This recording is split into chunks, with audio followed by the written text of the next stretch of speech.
बोलिए शंकर भगवान की जय, बोलिए नारायण भगवान की जय। आप सभी को श्री कार्तिक मास की हार्दिक शुभकामनाएं। श्री सुजी महाराज शौनकादिक 88,000 ऋषियों को कार्तिक मास का 14वां अध्याय सुनाते हैं। श्री सुजी महाराज शौनकादिक 88,000 ऋषियों को कहने लगे कि श्री शंकर भगवान को सभी देवी देवता याद करने लगे। जब जलंधर ने सबके अधिकारों पर अपना अधिकार स्थापित कर लिया तो सभी देवता बड़े दुखी हुए तथा मन ही मन वह भगवान शंकर को याद करने लगे कि हे शंकर भगवान हमारी रक्षा करो, हे प्रभु हमारी रक्षा करो। एक समय जब श्री नारद जी कैलाश पर्वत घूमने के लिए पहुंचे तो वह भगवान शंकर के सन्मुख पहुंचे। भगवान शंकर कहने लगे कि सभी देवी देवता बड़ी चिंता में हैं, सभी देवी देवता बड़े दुख में डूबे हुए हैं। आप जाकर देवपुरी में जाकर उनका हालचाल पूछिए तथा उन्हें आप कहिए कि शंकर भगवान आके तुम्हारी रक्षा करेंगे, तुम्हारी मनोकामना को पूरा करेंगे। आप किसी प्रकार से चिंता मत करें। इस प्रकार से भगवान शंकर के कहने के बाद श्री नारद जी भगवान को नमस्कार तथा प्रणाम कर कर देवपुरी में गए। जैसे ही देवपुरी में गए सभी देवी देवताओं ने उनका स्वागत किया। इंद्र ने उनका खड़े होकर स्वागत किया तथा नारद जी पूछने लगे कि हे देवी देवताओं आप इतनी चिंता में क्यों डूबे हुए हो। श्री भगवान इंद्र जी ने कहा कि नारद जी हम सबके दुख का कारण आप जानते हो कि जलंधर ने हमें हमारे अधिकारों से निकाल दिया, हमारे अधिकारों पर अपना अधिकार स्थापित कर लिया। तो नारद जी कहने लगे आप सभी चिंताओं को त्याग दो, भगवान शंकर की आज्ञा से मैं आया हूं और बहुत ही जल्द भगवान शंकर आपकी मनोकामनाओं को पूर्ण करने वाले हैं। आप चिंता मत करें, अब मैं जलंधर के महलों में उससे मिलने के लिए ही जा रहा हूं। श्री नारद जी देवताओं से विदा लेकर जलंधर के महलों में पहुंचे और जैसे ही जलंधर ने देखा कि नारद जी आए हैं आसन से खड़े होकर स्वागत किया। हे ब्राह्मण देवता आपका स्वागत है। सुंदर आसन पर बिठाया और कहने लगे हे ब्राह्मण देवता, हे नारद जी आप कहाँ विचरण कर रहे हैं, आप कहाँ कहाँ जाकर आए हैं तथा आपका मेरे पास आने का क्या कारण है। नारद जी कहने लगे अरे मैं तो तीनों लोकों में घूम रहा था, तीनों लोकों में घूमता घूमता मैं कैलाश पर्वत पर चला गया।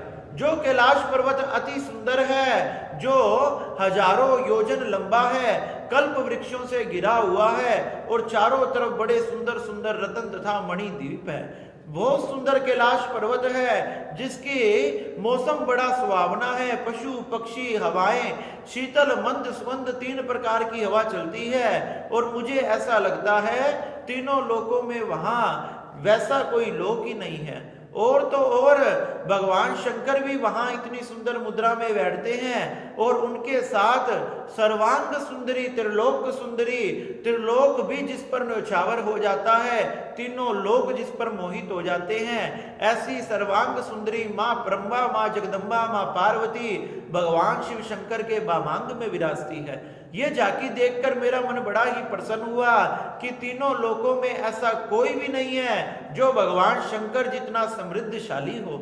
जब मैं ऐसा विचार कर रहा था तो मुझे तुम्हारा याद आ गया कि जलंधर के यहाँ भी किसी चीज की कोई कमी नहीं है, जलंधर भी समृद्धशाली है। इसलिए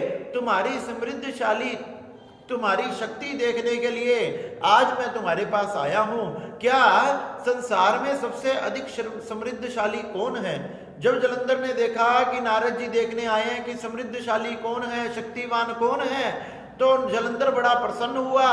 उसने कहा कि नारद जी आप एकदम सही स्थान पर आए हैं, आप चलो मैं आपको मेरा समृद्ध दिखाता हूँ, मेरा धनधान दिखाता हूँ। अब तो जलंधर नारद जी को अपने साथ लेकर सभी रत्नों को दिखाने लगा। सभी रत्न आभूषण सोना चांदी आदि सब दिखाने लगा। इंद्र का ऐरावत हाथी तथा उच्चश्रवा घोड़ा, कल्प वृक्ष, कई प्रकार की कामधेनु गायें तथा कुबेर की नदी, कुबेर का सभी धन, इस प्रकार से बहुत सा धन ऐश्वर्य जब जलंधर ने श्री नारद जी को दिखाया तो नारद जी ये देखकर बड़े प्रसन्न हुए।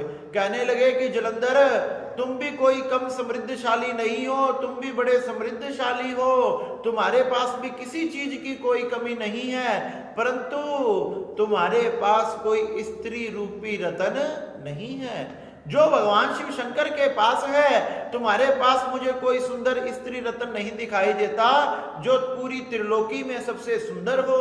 और अगर तुम्हारे पास अगर वह रत्न होता तो तुम पूरे समृद्धशाली बन जाते, लेकिन अब तो मैं भगवान शंकर को ही समृद्धशाली कहूंगा। इस प्रकार से जब नारद जी ने कहा तो जलंधर का मन बड़ा दुखी हुआ। वह कहने लगे कि हे नारद जी, मुझे ऐसा कोई उपाय बताओ कि मुझे भी वो स्त्री रत्न प्राप्त हो जाए। तो नारद जी कहने लगे, ऐसा स्त्री रत्न पूरी दुनिया में, पूरे विश्व में, तीनों लोकों में कहीं भी नहीं है। केवल एक ही रत्न है स्त्री रूपी, जो त्रिलोक सुंदरी है, जो भगवान शंकर के साथ विराजमान रहती है। इस प्रकार से अगर तुम त्रिलोक सुंदरी उस रत्न को, स्त्री रूपी रत्न को ढूंढना चाहते हो तो वो कहीं और नहीं, कैलाश पर्वत पर भगवान शिव शंकर के पास मिलेगी। उसके मन में काम जागृत हो गया, तथा काम जागृत हो गया तो वह यही विचार करने लगा, अब वो सर्वांग सुंदरी त्रिलोक सुंदरी पार्वती मुझे किस प्रकार से प्राप्त होगी। नारद जी ने ये सब बातें बताई और नारद जी ये सब बातें कहकर जलंधर से कहने लगे कि अब मैंने किसी काम से जाना था, अब मैं जा रहा हूं। ऐसे नारद जी कहकर आकाश की तरफ विचरण कर गए और जलंधर को अब ये योजना बनाने लगा कि मैं पार्वती को किस प्रकार से प्राप्त करूं। इसलिए सुत जी महाराज कहते हैं, हे शौनकादिक 88,000 ऋषियों, देवताओं का कार्य सिद्ध करने के लिए भगवान शंकर ने ही जलंधर के पास नारद जी को भेजा था, ताकि उसमें काम जागृत हो जाए और वह अपने विनाश की तरफ बढ़ सके। इस प्रकार से श्री सुत जी महाराज ने शौनकादिक 88,000 ऋषियों को ये बड़ी ही सुंदर कथा सुनाई। बोलिए शंकर भगवान की जय, बोलिए नारायण भगवान की